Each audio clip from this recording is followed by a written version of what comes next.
Alright, I'm starting this over again. I need to go fast this time. We'll see if I could drop it at 10 or 11 minutes. Because YouTube cannot seem to upload things that I go beyond 15 minutes. So I'll make it real quick. This is an alternative way to do your first phase towards a film, a comic book, a photograph, or a storyboard for a book, or uh, even the storyboard itself for a film. So the main purpose of this is in the first phase, basically the beginning phase of you have an idea, you want to distribute that idea, but you want to place it in format sections in a story, in an overall story, and you have to chop up those sections within that idea to make to flesh out towards the entire story to have an overall product. And you want to get that done right away in the first phase of everything before you even go towards production, or you even put your pencil on your paper, or ink on a piece of paper, or even vocalize what you're trying to do within a mass group of people. So you need to have this all locked down on paper, on a computer, or whatever, and having the steps and phases, and have the thumbnails and everything to represent what that idea is.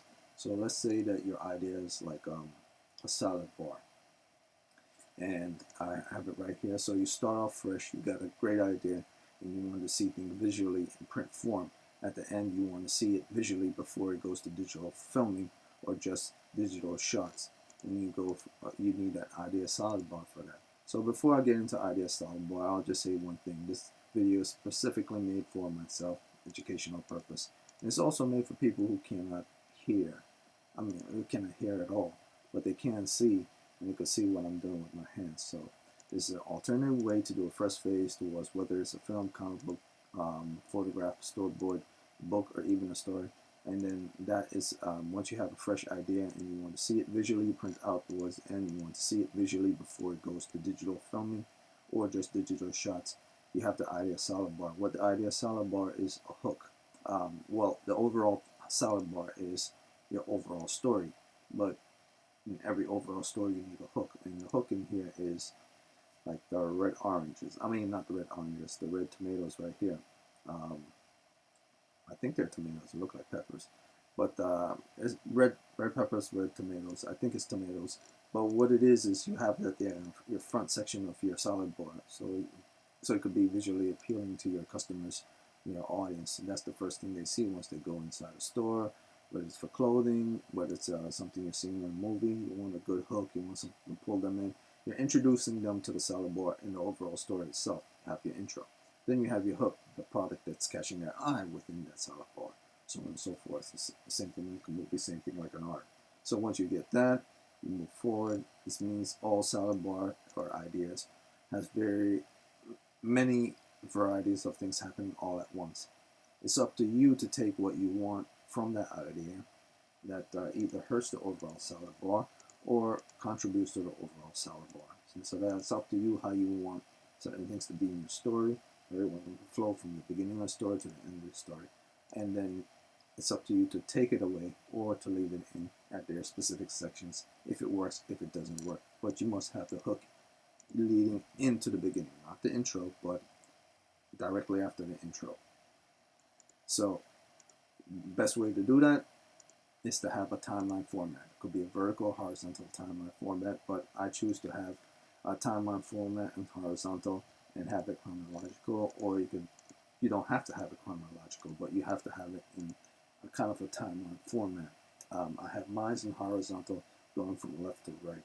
So each of them represents what you see here, and colors are basically the factors of how your story is going to play out. Green means go, which is the intro of the overall idea that you want. That's not taxing towards the story itself. Basically, the intro towards everything.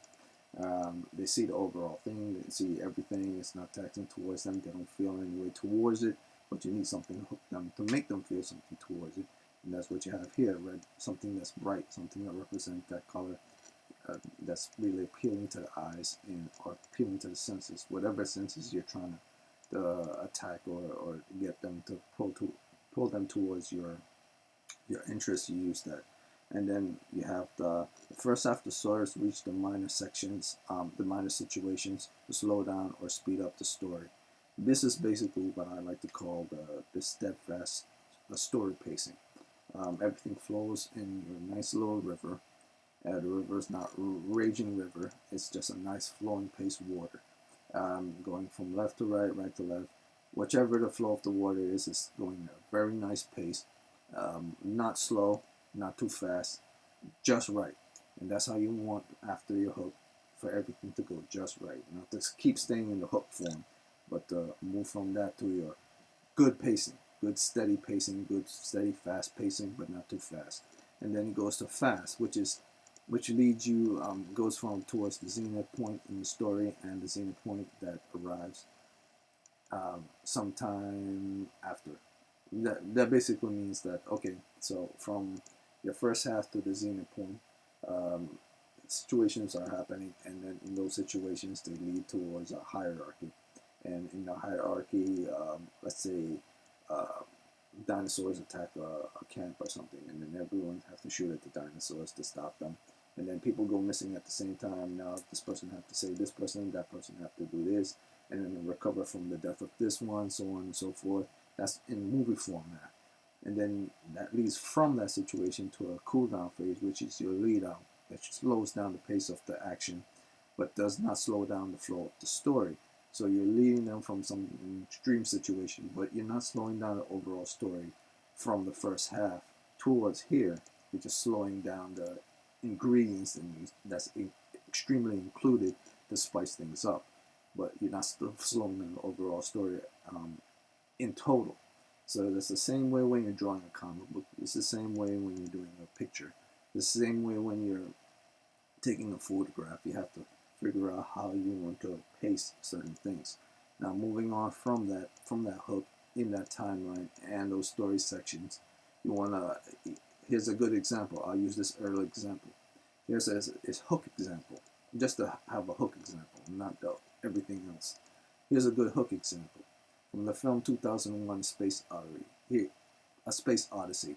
There's a list of a few things that partly made up its appeal, which are fused together to make a good hook for the first 15 minutes of the film. Now, that's a pretty long hook, but uh, how could I say? When it comes to certain movies that are extremely long, it kind of like your hook kind of have to be long as well. If your film is like say 1 hour, your hook could be like 3 minutes. If your film is like 3 hours, your hook could be anywhere from 5 minutes to 10 or even 15 minutes, depending on the type of film it is. If it's a long drag film, you need something to grab your audience. You need something to make them feel that why should I invest my time in this? Now, I don't believe 2001 had a 15-minute hook, but it felt like that one to me. So in this hook, the evolution of life before space at the most primordial state, that was the beginning phase of that film. Exploration of past, now transition to an exploration of future. Basically transition from that period to that period to show how man has evolved from there to there. And then you have your main character, which is the main Dave of the story. This is kind of like a family man who has certain morals and issues and things that he will not want to violate. And then you have your AI, which is friendly underneath, but on the surface is cold and calculating. So you kind of have a mesh feeling of all these things going together: past, future, family man, and computer AI. So you kind of get an overall idea how the story is going to play out and how these things are hooking you at the beginning before those stories play out. So now that you have that as your hook, you could then now start to eat each section of your salad bar. Or you can now start by eating each section you want, and don't have to worry about getting a stomachache or upset because what you took from the salad bar is causing you pain because it works perfectly, and because it plays a specific time during your story, or it doesn't work perfectly and it doesn't place a specific time during your story. So it's up to you of how you separate things again, like I said, and how you want to place them in certain sections, like I said. And it's also important to understand that the pain I speak of in your stomach is the audience. Now, what that means is that your audience, which is the stomach ache, or feel the labor of the destruction of what you're trying to do, or the satisfaction of what you're trying to do. Your stomach is like your satisfying quality of what you're eating. If it's painful, they're going to feel painful. If it's good, it's going to be good. So for specific reasons, I feel it's important to tell your audience in advance the style of art you're doing and the story you're delivering. So it's important to tell your audience in advance while you're doing the type of story you're doing and type of art that you're delivering.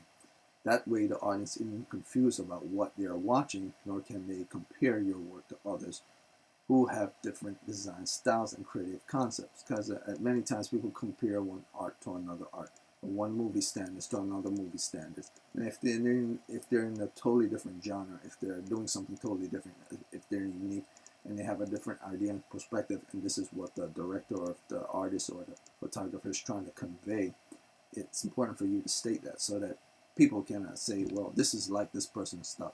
It's not. So in order to do that correctly, you could have different phases in thumbnail forms.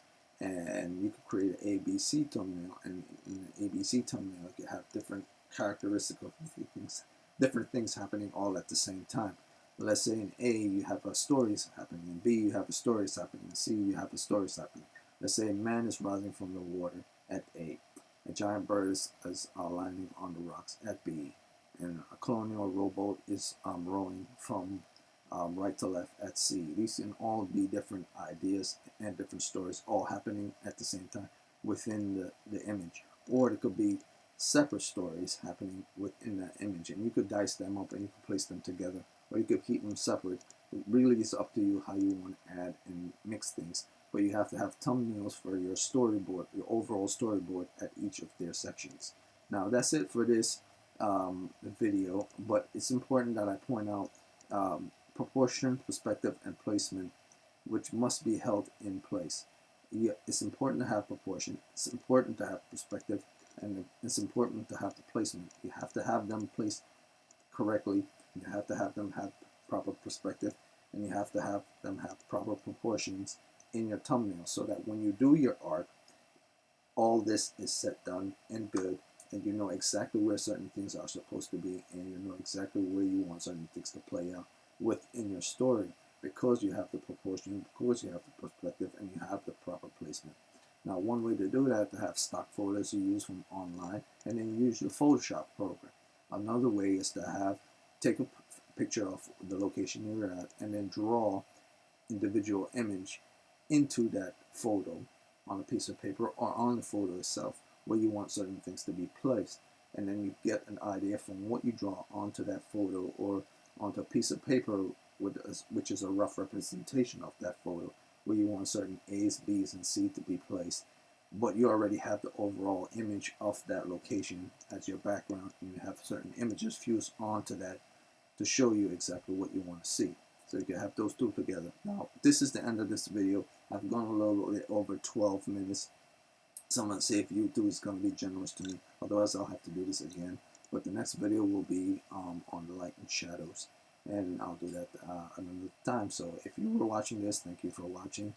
This is mainly do for myself, educational purpose, and for those who cannot hear, but they can actually read these texts. And if you're interested, good. If not, well, it wasn't really made for me to make money, so you could be down with it or not. It's up to you. And that's it for this video. Thank you for watching.